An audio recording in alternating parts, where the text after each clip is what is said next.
Warning. We are not journalists. We are not players. We aren't even in a union. We simply love the Premier League and happen to live in America. We are not experts. We will say dumb shit. Thank you and welcome to Premerica. We all live in a Premerican submarine. Premerican submarine. Premerican submarine. Hello and welcome back to Premerica. I'm your host, Mike Weinberg, joined by my dear friends Sam Thomas and Michael Liberman. Premerica is your virtual hub for all things Premier League right here in America. We talk a little shop, we talk a little shit, and we keep you up to date on all things happening in the best league in the world. So grab your friends, let's talk Prem. Boys, the last episode we called A Weekend of Reckoning, and it fucking reckoned. So we are here to take stock. Let's take stock. Let's take stock of the three races we discussed. In last episode, we said we have a proper title race, we had a proper Champions League place, and we had a proper championship race, if you will, with the relegation battle. Ooh. So let's take a look at those three. And obviously, why don't we inverse it? Let's start with the relegation battle. Because that's just good, clean, old-fashioned family. You don't think we should end on a high note? Or? So Leeds, fair. I agree. Let's start there. So we're looking at the relegation battle. Leeds got to won. get some content out there before this all breaks down. It's for sure. So pulling up what we got here. So Leeds won and actually seemingly has raised themselves to a point where Leeds is gone, man. Leeds is no longer. Yeah.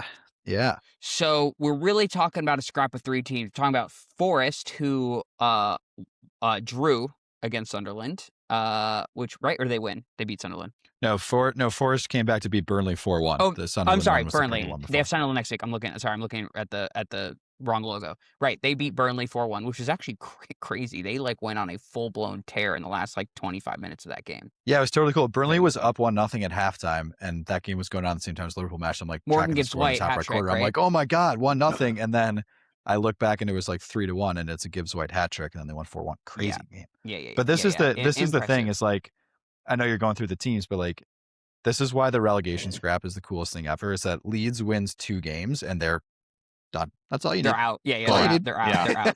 That's all you need. That's all you need to do. Forest wins 1 and they're pretty much almost out. Yeah, they're close. Sigh. Right. You don't need much. Five. They're 5 above Spurs. So then we have West Ham United, who drew their last game, which they at Crystal Palace, which was kind of the result. Point. That's fine. That's a massive point. That is a point because Spurs, when Xavi Simons ripped his jersey off, he did his best what's his name impression.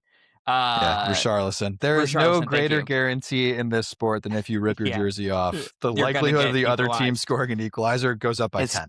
and then that goes up by 20 if your name is Richarlison. It always happens to him.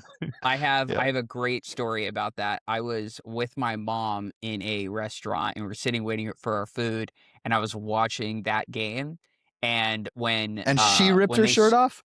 Yeah, she ripped her shirt off.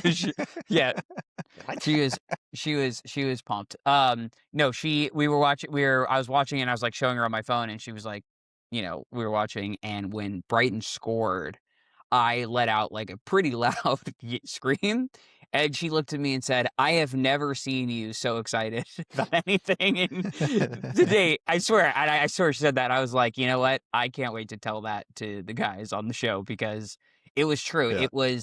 That celebration was equally or not bigger than any other sport I've ever cheered for in my life. Spurs getting scored against in a relegation battle.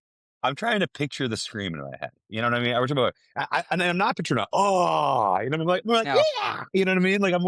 I'm very excited. Exactly. It's definitely a quick But I think this is so I actually watched the entire match. Because I started, I was like, this could be interesting. And then it was just gripping, just absolutely riveting television. And admittedly, I found myself in the moment rooting for Spurs because I have always loved Xavi Simons. because when he burst on the scene, I think it was the Euros a couple years ago with the Netherlands, he's just like, he's sweet. He's a creative midfielder. He's like my favorite type of player. Awesome. And he had the sweet assist to put him up 1-0. Then they gave up the lead. Then he had the top 10 goal of the year candidate, given the circumstances, to put them up 2-1.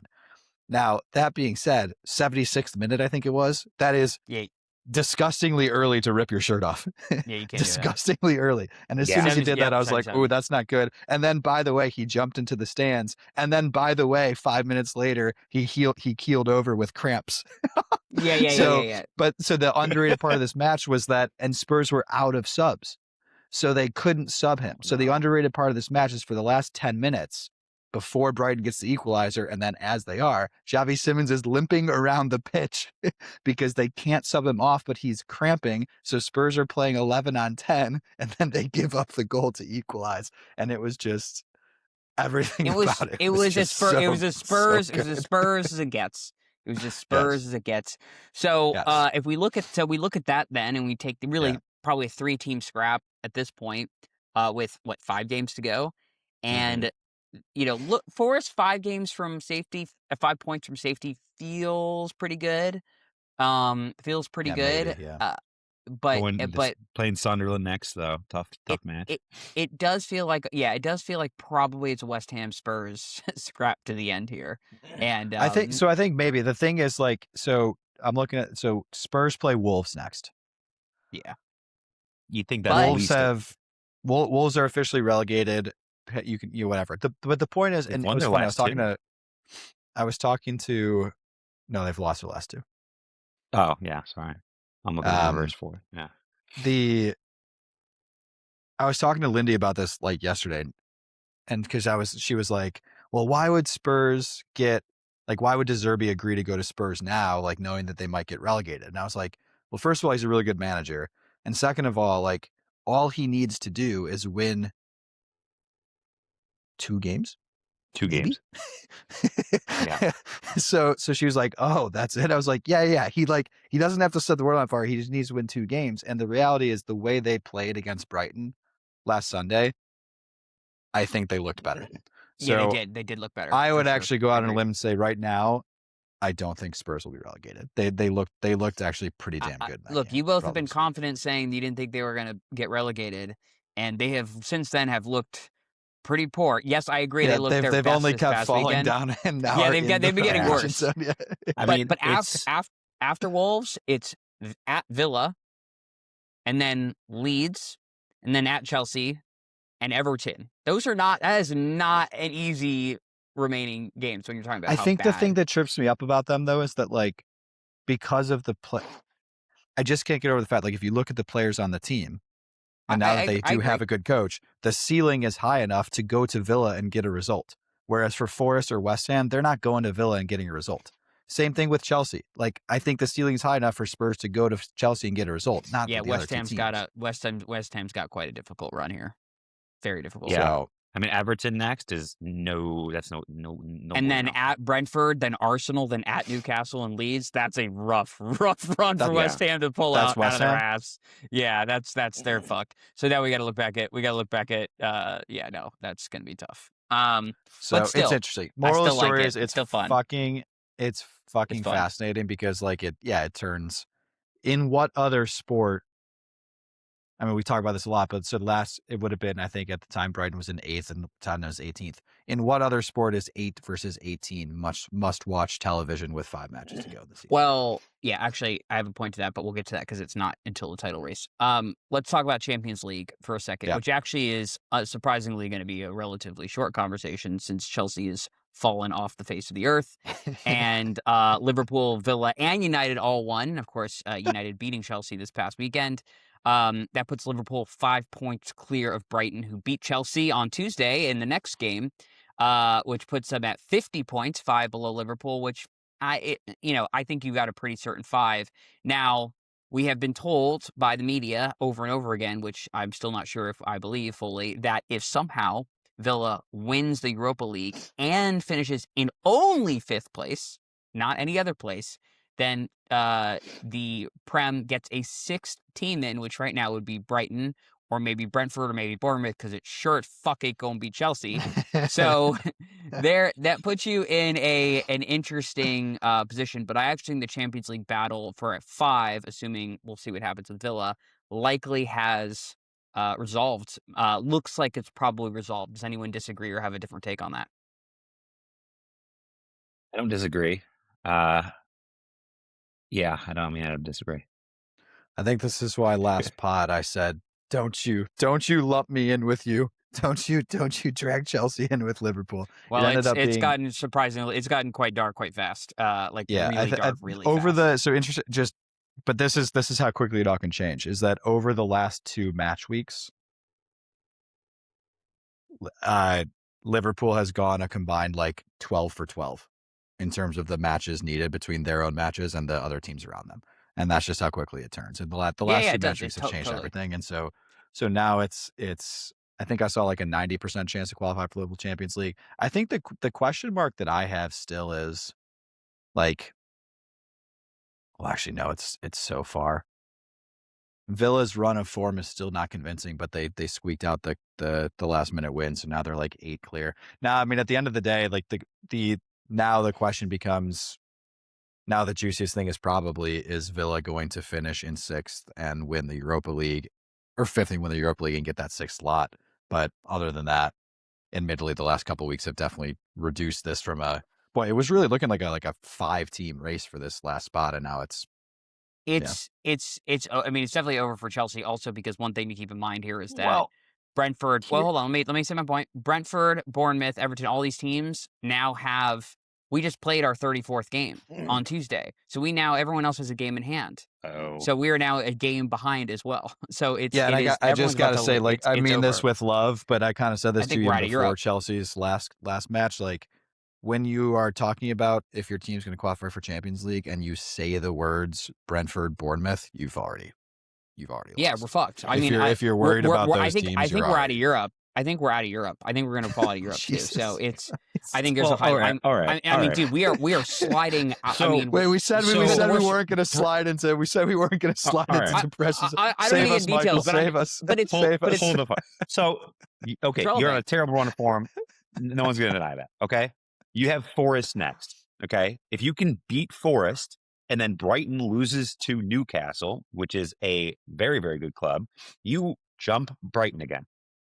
It's as simple as that. And then you're in 6th place. And then all of a sudden, some hocus pocus happens. Villa ends up in 5th and wins the Europa League. You're in the Champions League. And in the minimum, at that point, you're in the Europa League. So, you're on a terrible run of form, but like it takes one win. Or literally, like the world. So we'll talk about I know, Sam, you want to do meditation later, but that was the meditation I needed, boy. That was what I needed to keep. It's not over. I was spiraling. This is the most reactive league in all of sports. That is what the Premier League is the most reactive league in all of sports.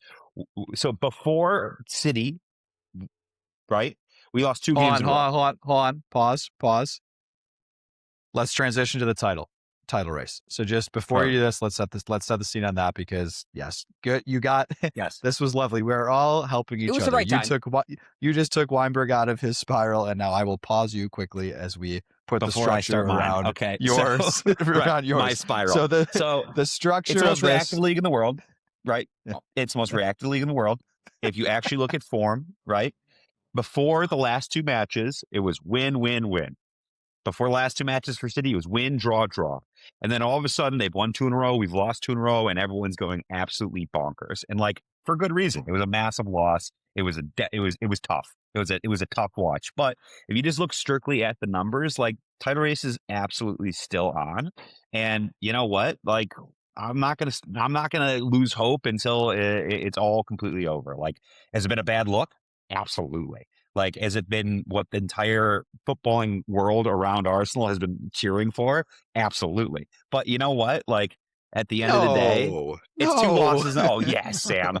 I can visualize you on your couch. It's like, you know what I mean? But it really wasn't like that. But we've got to talk about that. We'll talk about that at a different time, because it's not just me. It's me and every other Premier League fan for whatever reason. But we will put for sure. And we will need to give that conversation. We need to talk about that, because it's a case study that like is just super interesting. But Yeah, I mean, all of a sudden we win against Newcastle and, maybe City, they were going to beat Burnley, but like maybe they draw their next match after that. Like, I don't know. Who knows? Dude, It's just, there's so much. But it the could, thing is, like, so it can. Sorry, Weiber, you go. I think we're probably about to say the same thing. well, it can change on a dime. I mean, it's going to change on a dime. It can change anything. We have no idea. But to that point, by the time this episode comes out, it will either be right before, right after, right around when they play each other. So at the end of that, we assume City will probably roll Burnley.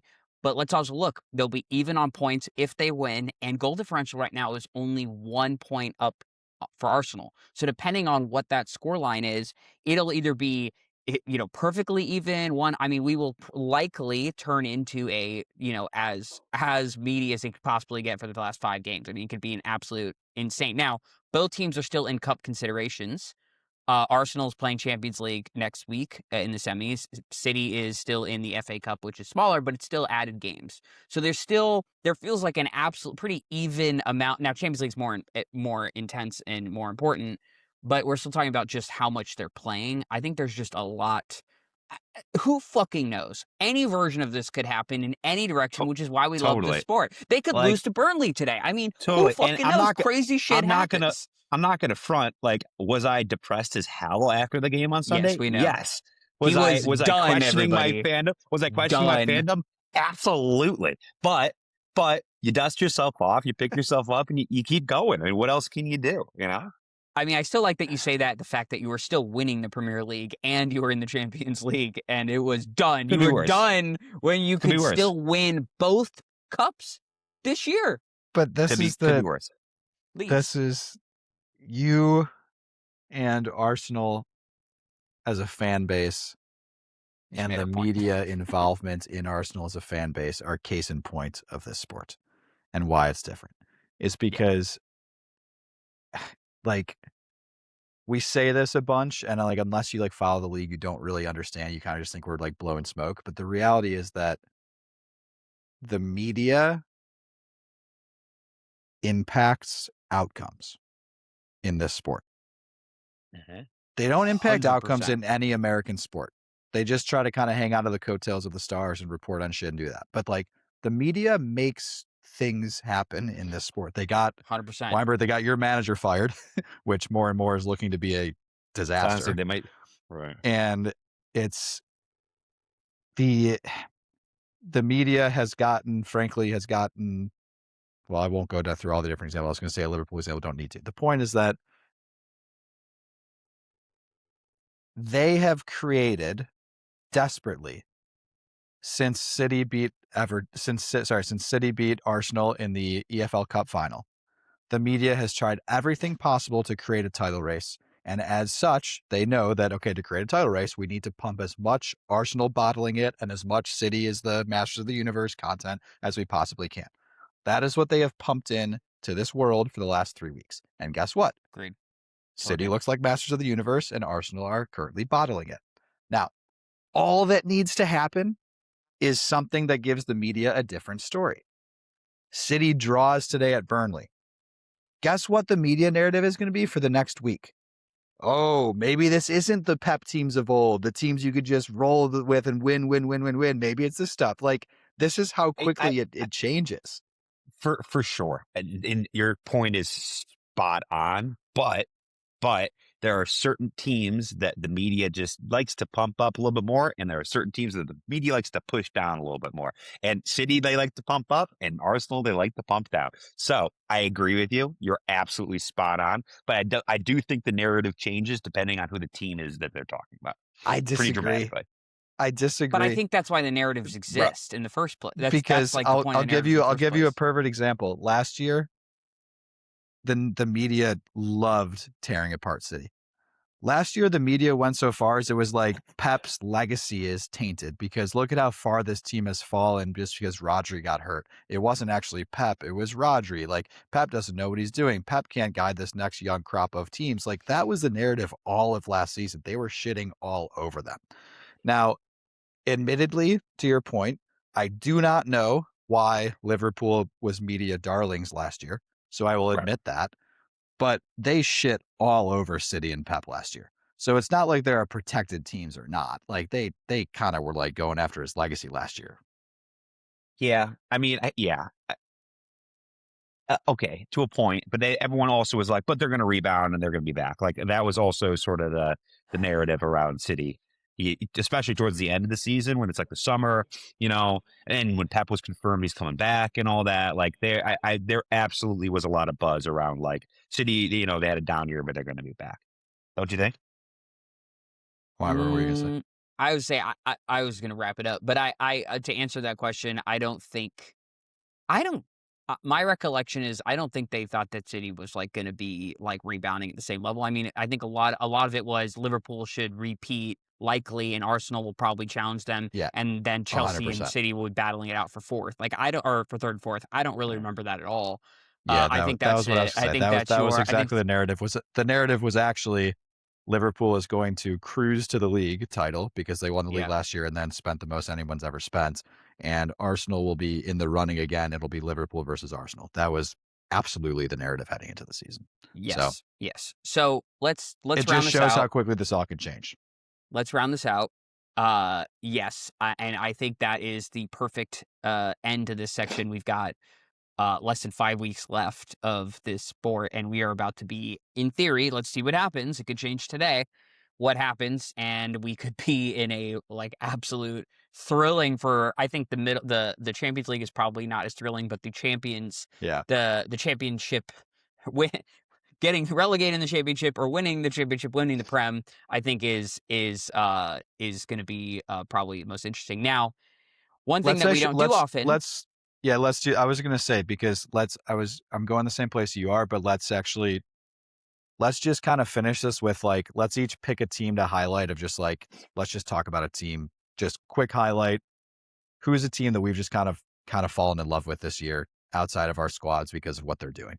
So let's just kind of like, to your point, give a little love outside of the took the words out of my mouth. It's a moment for the other teams to shine, and I think it's a little storyline about another team, as the neutrals would say, might be fun to watch, pay attention to. Michael, why don't you give us your pick of the week? Well, I'm not sure if I can say I've fallen in love with them, but I do think they're really interesting, and I think that they are going to be a pivotal part of what the rest of the season looks like, and I think that's Villa.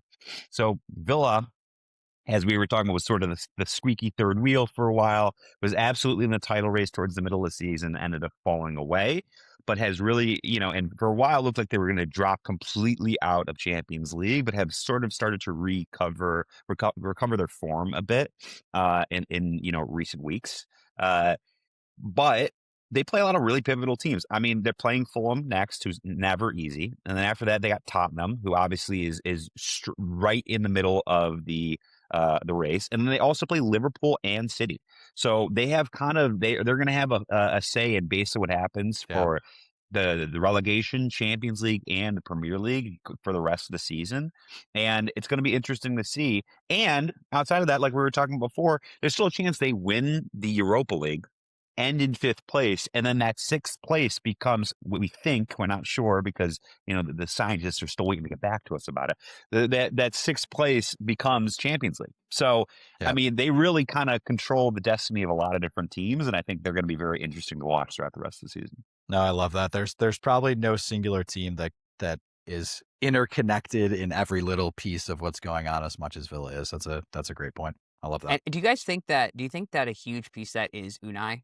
Like, do you think he has been part of the reason why they've been able to ascend to top 6, 7, He seven is last year, such an years? interesting manager because I don't think he is like creme de la creme, the elite top managers of the world. Your Peps, your whoever, right?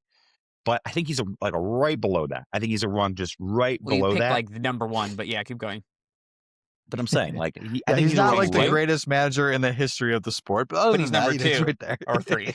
Well, but no, I'm saying I think he's definitely had some success. He's been around on the scene for a long time, and he's never quite he had an opportunity at Arsenal and didn't quite work out there.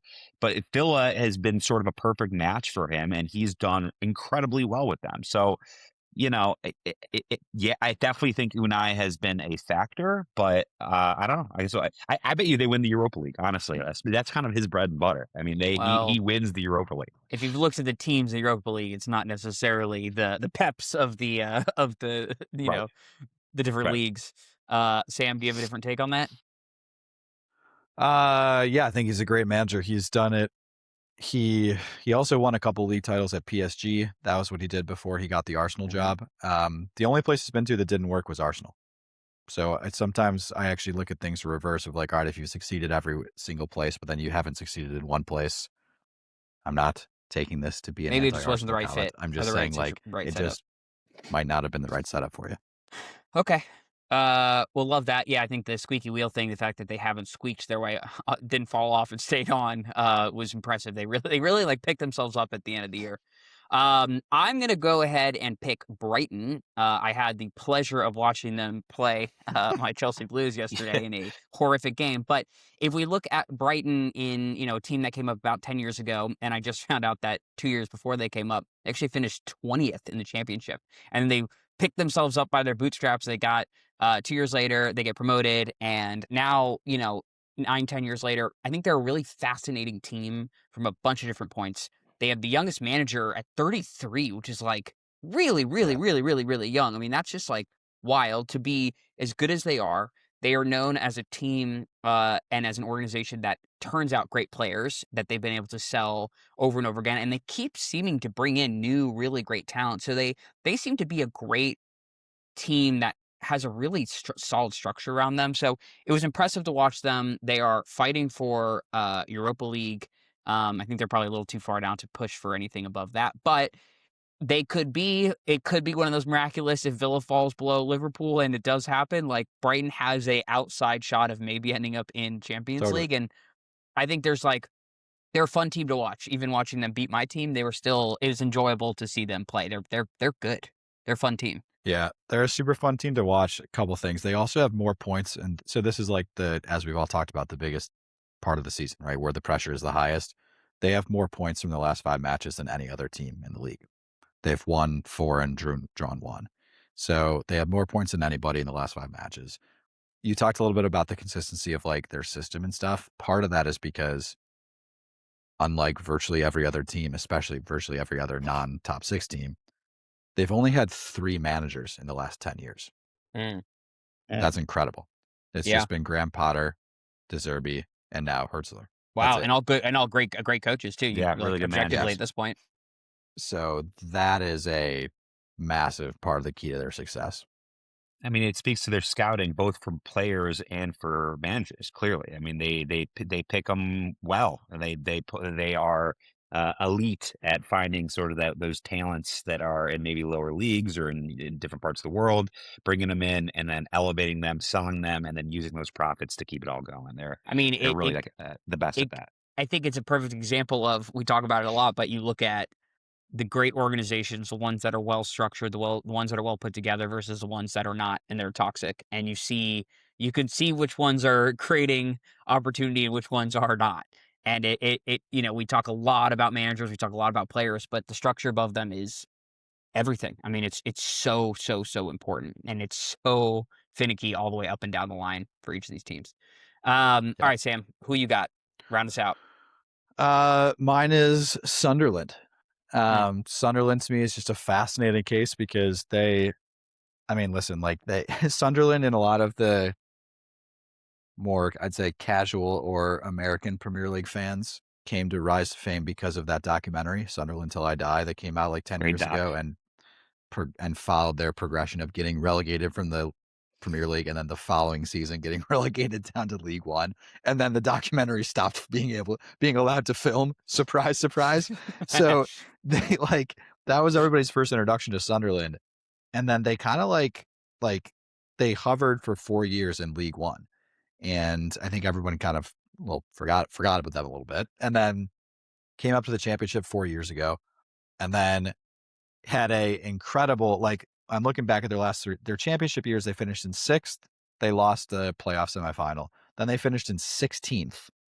So it's like, okay, fuck, maybe they're done. Then last year they finished in 4th, but they won the playoff at Wembley to get into the league.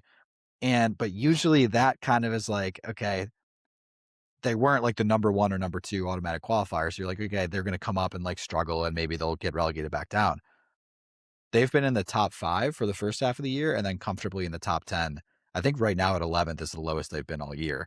And that's not surprising as they kind of struggle to they're 4 points off 6th place. So they're right there. They're right there in the middle of the pack. Yeah. That's what I was, but they've basically been smack dab in the middle of the pack with blue blood teams all year. And I would say this way too, it's like you don't want to play them. Like they're just difficult to play. They're difficult to get a result against, especially at home. They're really good. They're big, they're strong, they're physical, they play hard. And they've got a couple guys that can score, and then they've got Xhaka in the midfield kind of having his like swan song career, send off, like where he's just like, this is my shit. And so I think they're fascinating, and they've just been totally cool because what they're doing right now is deceptively really fucking hard to just come up first year and just literally since day one, there was never a doubt they were going to be relegated. That does not happen. And the storyline of them and Newcastle, the derby, and them playing, and the fact that Newcastle's got all the money, was all doing all the stuff, was Champions League, and like Newcastle's in 14th, can't fucking win a game to save their life right now. Sorry, Will. Well, and I think if I'm not mistaken, they did the double on them. I think they definitely won one. Did they win 2? Yeah, they beat them 1-0 in December at home, and then they just beat them in the return fixture at Newcastle 2-1. I mean, you talk about with a Brian Brobby 90th minute winner. Oof. I mean, about that one. Talk about as bad as it could be, Michael. It could be worse. It could be worse. I remind that's the myself ending that lines too. of the that's the ending lines of the. It could be worse. Premerica. It could be worse. It could be worse. Could be worse. It's actually It's a great. That should be our sign off. It could be worse. Yeah, all right, boys. Well, I think we should leave it there. Any last words before we sign off for the day? Could be worse. Could be worse. Could be worse. All right, we'll end it there. Premericans, until next time, we will see you then. Bye-bye.